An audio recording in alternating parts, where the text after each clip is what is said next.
রাত বাজে 3:55 আর এই সময় আমি কি করতেছি বলেন তো?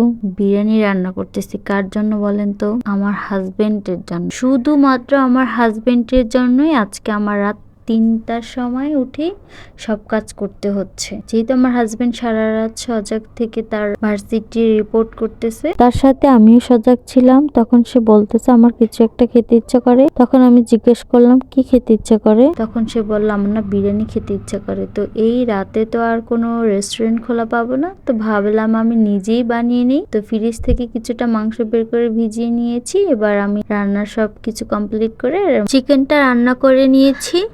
আর তার থেকে আমি কিছুটা সময় চেয়ে নিয়েছিলাম যে আমাকে 1-1.5 ঘন্টা সময় দেয়, এর মধ্যে তোমাকে আমি রান্না করে দিচ্ছি বিরিয়ানি। শুধুমাত্র তার জন্যই রান্না করা, অন্য কেউ হলে কখনো আমি এত রাতে রান্না করতে আসতাম না। যেহেতু আমার হাজবেন্ড আমার সব আবদার পূরণ করে, আমার চাওয়া পাওয়া সবকিছু সে বুঝে, কেননা আমি তার জন্য এইটুকু কষ্ট করি। আর এখন যেহেতু শীতের রাত, তাই কষ্টটা একটু বেশি হয়েছে। তারপরও কোনো ব্যাপার না, কারণ আমার হাজবেন্ডের খুশি মানে আমার খুশি। তো তারপরও কিছু করার নেই, আমার হাজবেন্ড বলে কথা, আর হাজবেন্ডকে তো ভালোবাসতেই হবে। আমার জন্য কষ্ট করে, কিভাবে আমাকে ভালো রাখা যায় এইটা নিয়ে সারাদিন চিন্তা। জিনিসটা কিনে দিলে আমি খুশি হব, সে সবকিছু বুঝে, আমার কখনো কোনো কিছু বলতে হয় না। তো দেখেন সে 1 প্লেট বিরিয়ানি পেয়ে কি খুশি, আর সে কি মজা করে খায়। তার রিয়াকশন দেখে বুঝতে পারবেন। আর ভিডিওটা যদি ভালো লাগে অবশ্যই লাইক কমেন্ট করবেন।